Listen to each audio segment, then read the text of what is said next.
आपका स्वागत है।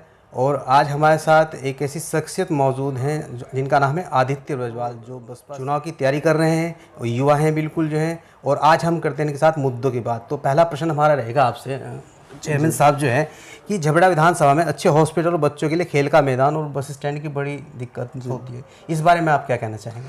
जी, सबसे बड़ा मुद्दा जो है वो होता है स्वास्थ्य का, और उससे बड़ा मुद्दा होता है कि शिक्षा का और रोजगार का। और आपने खेल की भी बात करी, मैं युवा होने के नाते आपसे ये कहना चाहूँगा कि यदि मुझे जनता ने आशीर्वाद दिया तो सबसे पहले एक अच्छे हॉस्पिटल की और उसके बाद एक अच्छे मिनी स्टेडियम की व्यवस्था झबरेड़ा कस्बे के आसपास कहीं की जाएगी, जिससे कि क्षेत्र के युवाओं को और सभी लोगों को यहाँ पर सुविधाएं मिल सके।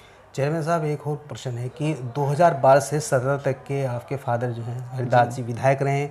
उन्होंने झबरेड़ा की जनता की काफ़ी सेवा की है और बहुत सारे ऐसे कार्य करे हैं, तो उनके बारे में क्या कहना चाहेंगे? जी, मेरे पिताजी को 2012 में झबरेड़ा की जनता ने आशीर्वाद दिया और वो इस विधानसभा से प्रतिनिधित्व करने पहुँचे। उन्होंने जनता की सेवा में सभी कार्य किए। अगर मैं मुख्य तौर पर कार्य बताऊं तो सबसे पहले उन्होंने सामाजिक कार्य किए। हमारी विधानसभा में लगभग 68 जो रविदास मंदिर थे उनका सौंदर्यीकरण कराया, और जितने भी सामाजिक कार्य थे, जितने भी रोड सड़क, इन सब का तो कार्य किया ही किया। खास तौर पर समाज से जुड़े हुए जो मुद्दे थे उनको उठाने का काम किया और समाज का काम सबसे पहले किया। चेयरमैन साहब, झबरेड़ा विधानसभा में और भी प्रत्याशी अन्य पार्टियों से दावेदारी कर रहे हैं। आखिरकार आपके पास ऐसा क्या योजना है जो झबरेड़ा की जनता आप ही को चुने? जी देखिए, सभी पार्टियों से बहुत दावेदार लगे हुए हैं, अपनी अपनी मेहनत कर रहे हैं, परंतु मैं आपसे कहना चाहूँगा कि कुछ दावेदार ऐसे हैं जो पिछले 1-1.5 महीने से ही क्षेत्र में सक्रिय हैं। मैं अपने बारे में कहना चाहूँगा कि पहले 15 साल मेरे पिताजी विधायक रहे और उसके बाद मुझे बहन जी ने आशीर्वाद दिया और इस विधानसभा का प्रभारी बनाया। तब से लेकर के 2017 से लेकर के आज तक मैं इस विधानसभा में प्रभारी के तौर पर लगा हुआ हूं। जो भी छोटे बड़े कार्य मेरे लायक थे मैं उनके जनता के बीच में खड़ा रहा, और जितने भी सामाजिक और जितने भी ऐसे कार्य थे जहां पर भी जनता ने मुझे याद किया, मैं उनके बीच में जाने का काम किया। और मैं ये कहना चाहूँगा कि अन्य प्रत्याशियों से या अन्य दावेदारों से मैं इसलिए अलग हूँ क्योंकि मैं जनता के बीच में पिछले 4.5-5 साल से लगा हुआ हूँ और कंटिन्यूसली लगा हुआ हूँ। चेयरमैन साहब, जानना चाहेंगे झबरेड़ा के अंदर कूड़ा निस्तारण केंद्र का एक भी बहुत बड़ी समस्या है। अगर आपको जनता चुनकर बनाती है तो कूड़ा निस्तारण केंद्र के लिए क्या आपके प्रयास रहेंगे? देखिए, कूड़ा निस्तारण के लिए झबरेड़ा कस्बा ही नहीं, झबरेड़ा क्षेत्र के अन्य गांवों में भी समस्याएं हैं। इस समस्या को विधानसभा में उठाने का कार्य किया जाएगा। और कूड़ा इन समस्याओं, झबरेड़ा कस्बे की अगर समस्या है तो वहाँ के जो नगर पालिका के चेयरमैन हैं, नगर पंचायत के जो चेयरमैन हैं, उनके साथ तालमेल बना करके भी एक ऐसे व्यवस्था की जाएगी, कोई डंपिंग यार्ड बनाया जाएगा जिसमें कि कूड़े को रिसाइकिल वगैरह किया जा सके। अच्छा, इसके साथ साथ एक बहुत बड़ी समस्या है, काफ़ी लंबे वर्षों से जो है जनप्रतिनिधि बड़े बड़े वादे और दावे करते आते हैं कि एक पानी की निकासी को लेकर अगर हम बात करें तो पानी का जो ड्रेनेज सिस्टम है झबरेड़ा का वो बहुत ही ज़्यादा बेकार है, क्योंकि बरसात के दिनों अक्सर जो है पानी से जो लबालब गली मोहल्ले जो है कस्बे के यहाँ पे जो है भर जाते हैं, और उसका खामियाजा है क्षेत्र की जनता को भुगतना पड़ता है। तो पानी के सिस्टम के बारे में कुछ बताएं। झबरेड़ा कस्बे की अगर मैं बात करूं तो झबरेड़ा कस्बे में पानी की समस्या बनी हुई है, जिसका कारण है वहां पर नाला ना हो पाना। मैं आपको बताना चाहूँगा कि झबरेड़ा से 1-2 किलोमीटर दूर एक नाला है, और यदि नाले झबरेड़ा कस्बे से लेकर के उस नाले तक एक रास्ता बनाया जाए, एक नाले का निर्माण किया जाए, तो झबरेड़ा कस्बे का पूरा पानी, जितना भी वेस्ट पानी है, वो उस नाले में आ सकता है। यदि इस योजना पे कार्य किया जाए तो वहाँ की पानी की समस्या दूर हो सकती है। अच्छा, एक और महत्वपूर्ण क्वेश्चन है चेयरमैन साहब, जो है सड़कों की हालत। जी, बदहाली के जो यहाँ शुरू होती है आज भी जो है, पिछले 4.5 साल हो गए कार्य को चलते, जो वर्तमान में जो विधायक हैं तो सड़कों में गड्ढे आज भी नज़र आते हैं, जबकि उनका दावा और वादा है कि वे सड़कों को जो है बहुत अच्छी तरह से सुचारू रूप से व्यवस्थित करा रहे हैं। इस बारे में आप क्या कहेंगे? जी देखिए, जो माननीय विधायक फिलहाल देशराज करणवाल जी हैं, वो एक घोषणा मंत्री के रूप में कार्य कर रहे हैं। वो बड़ी बड़ी घोषणाएं करते हैं और वो उद्घाटन पे उद्घाटन करते हैं, परंतु आज मैं जिस भी क्षेत्र में जाता हूँ, आप भी क्षेत्रों में जाते हो, आप देखिए सड़कों की बड़ी बदहाल स्थिति है। उसका कारण ये है कि धरातल पे वो कार्य नहीं करते, वो सिर्फ पोस्टर बैनर के माध्यम से, अपनी फर्जी घोषणाओं के माध्यम से सिर्फ प्रचार करने का काम कर रहे हैं। अभी आप जिस भी क्षेत्र में जाइए, सारी सड़कें उन्होंने आधी अधूरी बनाई हुई है। उनको ये लगता है कि आधी अधूरी सड़कें स्टार्ट करा दो और फिर ये बहाना बना दो कि भाई आचार संहिता लग गई, काम रुक गया।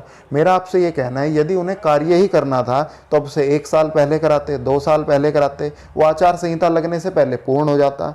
लेकिन उन्होंने बहुत सारी योजनाएं अभी स्टार्ट करी क्योंकि उन्हें पता है कुछ होना तो है नहीं, 2-4 महीने आचार संहिता के बचे हुए हैं। इसलिए मैं आपसे कहना चाहूँगा कि जनता भी समझ रही है इस बात को कि जितनी भी स्थिति खराब है वो विधायक जी के सिर्फ बड़बोलेपन की वजह से और सिर्फ दिखावे की वजह से इस क्षेत्र की जनता परेशान है। अच्छा, उनकी एक पुस्तक है जी 4 साल बेमिसाल जो है, उसमें बहुत सारी उन्होंने उपलब्धियां दिखाई हैं गांव के अंदर विकास कार्यों को लेकर, खड़ोंजे, नाली इत्यादि जो है उनको लेकर जो है सड़कें का जाल बिछा दिया है। तो उस बारे में आप क्या कहना चाहेंगे?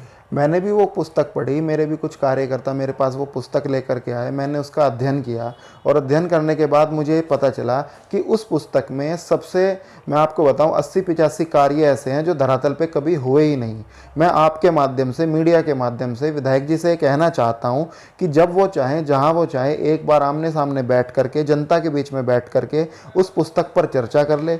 हम भी उनको बता देंगे कि उन्होंने कितना कार्य किया और कितना नहीं।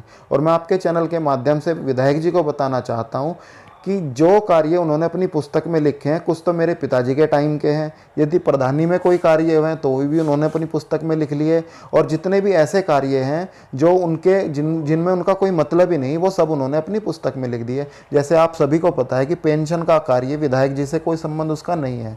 विधायक जी के बनने से पहले भी पेंशन मिलती थी और विधायक जी के जाने के बाद भी वो पेंशन मिलती रहेगी, परंतु उन्होंने लिख दिया कि पेंशन उन्होंने बनवाई। ठीक है, ऐसी बहुत सारी सड़कें मैं आपको बता सकता हूँ और विद प्रूफ मैं आपको बता सकता हूं कि कितना झूठ उन्होंने अपनी उस 4 साल बेमिसाल की पुस्तक में लिखा है।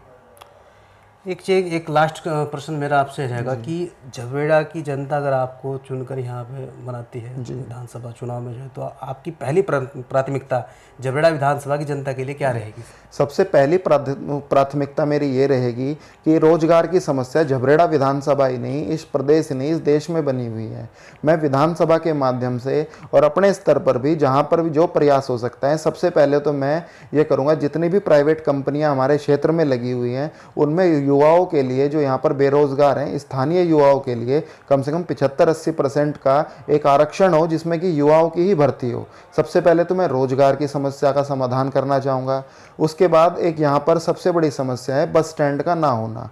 ठीक है, कई बार प्रस्ताव हमारे पिताजी के टाइम पर भी और बाद में भी हो गए हैं, लेकिन वो ज़मीन न मिलने की वजह से उस टाइम पे नहीं हो पाया था। मैं अपने स्तर पे ये प्रयास करूँगा कि एक बस स्टैंड की व्यवस्था झबरेड़े में हो, और इसके अलावा कम से कम 2 जगह ऐसी हॉस्पिटल बड़े स्तर पे कोई सरकारी हॉस्पिटल में बनवाना चाहूँगा हमारी झबरेड़ा विधानसभा की विधानसभा में, कि जहाँ पर सरकारी हॉस्पिटल बने और हमारे जितने यहाँ पे स्थानीय लोग हैं, जो गरीब लोग हैं, उनका अच्छा और मुफ्त इलाज सरकारी हॉस्पिटल में हो सके। तो ये तो आज हमारे साथ जो है बसपा से जो है आदित्य ब्रजवाल जी, जो प्रत्याशी हैं, भावी प्रत्याशी, युवा प्रत्याशी हैं, विधानसभा झबरेड़ा 29 से टिकट की दावेदारी भी कर रहे हैं और चुनाव लड़ने की भी तैयारी कर रहे हैं। जनता का लगातार इनको जो है प्यार मिल रहा है जहाँ जहाँ ये विधानसभा में जा रहे हैं। तो इन्होंने कहा कि जिस प्रकार से अगर जनता इनको चुन के बनाती है विधानसभा में, झबरेड़ा विधानसभा में आगामी चुनाव 2022 को लेके, तो ये उनके लिए जो है सारे प्रयास रखेंगे। नाली की समस्या हो, पानी की समस्या हो या फिर हॉस्पिटल की समस्या हो। तो आज इनके हमारे साथ मुद्दों की बात कर रहे थे आदित्य ब्रजवाल जी। तो इसी कड़ी में, अगली कड़ी में किसी शख्सियत के साथ हम लोग रहेंगे। तो तब तक के लिए हमारे चैनल को देखते हुए समाचार एक्सप्रेस को लाइक और सब्सक्राइब जरूर करें। धन्यवाद।